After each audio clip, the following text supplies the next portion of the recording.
10 درازی میں ملوث ملزمان کو نشان عبرت بنائیں گے۔ ملوث افراد کو دفعہ 354A کے تحت سزائے موت یا عمر قید ہوگی۔ وزیر جیل خانہ جات فیاض الحسن چوہان کا IG پنجاب سے ٹیلی فونک رابطہ۔ گریٹر اقبال پارک کیس کی تفصیلات لیں، کہتے ہیں جیو فینسنگ کے ذریعے 28,000 افراد کی نشاندہی کی گئی۔ پولیس نے واقعے سے جڑے 350 افراد کی نشاندہی کر کے 66 کو گرفتار کر لیا۔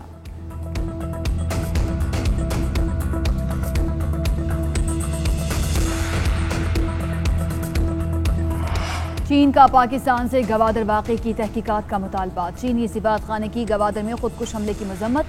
کہا کہ گوادر ایکسپریس وے منصوبے پر چینی عملے کے قافلے پر خودکش حملہ کیا گیا، جس میں 2 مقامی بچے جاں بحق ہوئے جبکہ 1 چینی سمیت کئی افراد زخمی ہوئے۔ دھماکے کی مکمل تحقیقات کر کے مجرموں کو سخت سزا دی جائے۔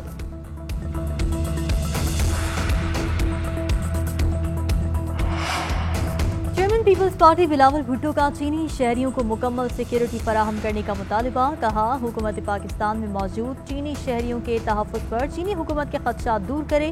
حملے میں زخمی ہونے والوں کو علاج معالجے کی بہترین سہولیات فراہم کی جائیں۔ بلاول بھٹو کی گوادر میں خودکش حملے کی مذمت۔ انسانی جانوں کے ضیاع پر اظہار افسوس۔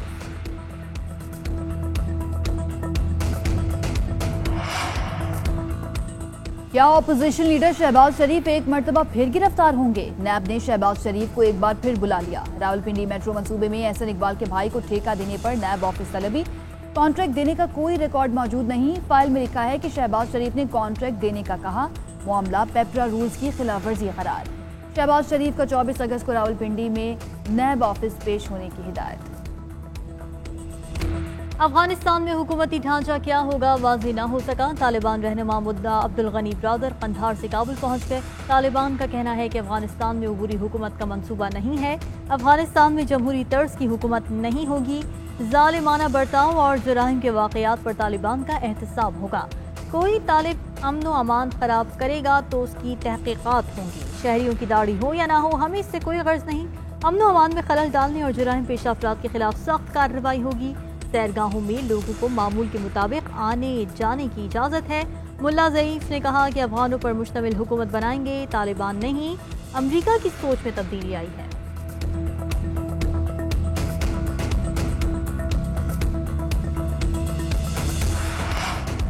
وفاقی وزیر اطلاعات فواد چودھری نے کہا ہے کہ افغانستان میں امن و استحکام کے خواہاں ہیں۔ افغانستان میں امن عمل کے لیے پاکستان نے اہم کردار ادا کیا۔ افغان امن کے لیے دیگر ممالک کے ساتھ مل کر کام کر رہے ہیں، پاکستانی سفارت خانے کی جانب سے کہا گیا۔ اشرف غنی کے بھائی حشمت غنی کا طالبان کی حمایت کا اعلان، کہتے ہیں امید ہے کہ طالبان افغان عوام کو امن دیں گے۔ افغان رہنما عبداللہ کی مذہبی رہنماؤں اور دیگر سے ملاقاتیں۔ افغانستان کی موجودہ صورتحال پر بھی تبادلہ خیال۔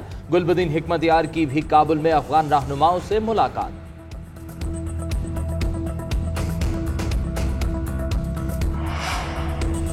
Kabul airport per air traffic service سے متعلق پائلٹس کی بین الاقوامی تنظیم نے نیا سیفٹی ہدایت نامہ جاری کر دیا۔ کابل انٹرنیشنل ایئرپورٹ پر ری فیولنگ کی سہولت نہیں ہے۔ تمام فلائٹس واپسی کا فیول لازمی رکھیں۔ جہاز کے لیے رامپ سروس صرف 30 منٹ تک مہیا ہوگی۔ کابل ایئرپورٹ پر فلائٹس کے لیے پہلے سے اجازت لینا لازمی قرار۔ ٹرانزٹ فلائٹس کو فی الحال کوئی سروس مہیا نہیں ہوگی۔ پاکستان، چین، ایران، تاجکستان، ترکمانستان کو کابل کی پروازوں کے لیے ایئر ٹریفک کے لیے مربوط کوارڈینیشن قائم کرنے کی ہدایت۔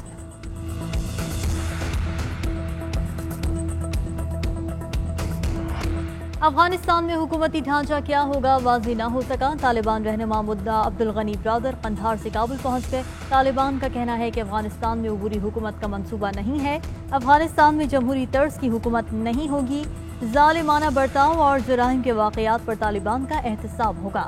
کوئی طالب امن و امان خراب کرے گا تو اس کی تحقیقات ہوں گی۔ شہریوں کی داڑھی ہو یا نہ ہو، ہمیں اس سے کوئی غرض نہیں۔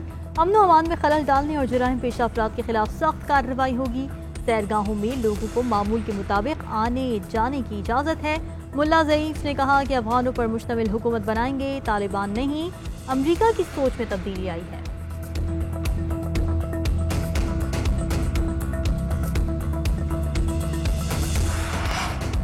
وفاقی وزیر اطلاعات فواد چودھری نے کہا ہے کہ افغانستان میں امن و استحکام کے خواہاں ہیں۔ افغانستان میں امن عمل کے لیے پاکستان نے اہم کردار ادا کیا۔ افغان امن کے لیے دیگر ممالک کے ساتھ مل کر کام کر رہے ہیں، پاکستانی سفارت خانے کی جانب سے کہا گیا۔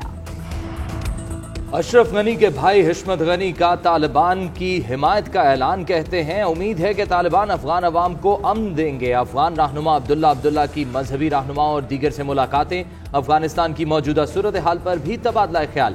گلبدین حکمت یار کی بھی کابل میں افغان رہنماؤں سے ملاقات۔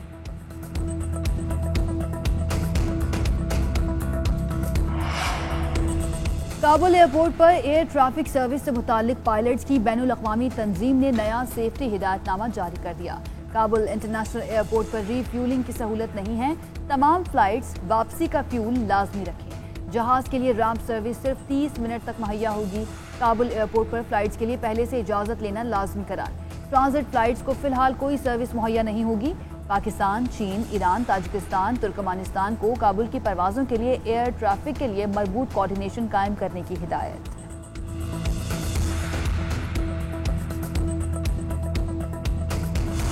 ملک میں کورونا کے تشویشناک مریض 5000 سے زائد، کورونا سے مزید 65 افراد انتقال کر گئے۔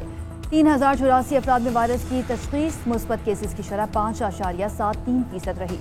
پنجاب میں کورونا کیسز کم نہ ہو سکے، صوبے میں کورونا کے پھیلاؤ کی شرح 5.1%، راولپنڈی میں شرح 9.9 اور لاہور میں 7.8% رہی۔ کراچی میں کورونا کے مثبت کیسز کی شرح 12.6% ریکارڈ۔ سندھ میں سرکاری جامعات بھی بند کر دی گئیں۔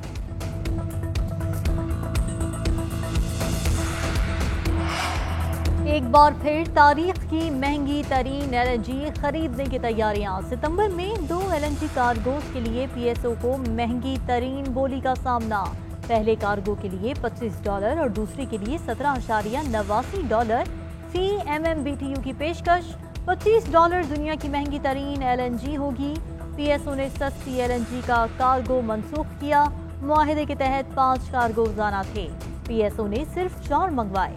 قطر سے آنے والی LNG $8 کی ہے۔ بجلی کے نرخوں میں اضافے کے باوجود پاکستان کا گردشی قرضہ 22 کھرب 80 ارب روپے تک بڑھ گیا ہے۔ وجہ حکومت کی پچھلے 3 سالوں کی مسلسل بد انتظامی اور نااہلی ہے۔ سینیٹر شہری رحمان کا ٹویٹ کہتی ہیں، جب تباہی سرکار حکومت میں آئی تو یہ 11 کھرب 40 ارب روپے تھا۔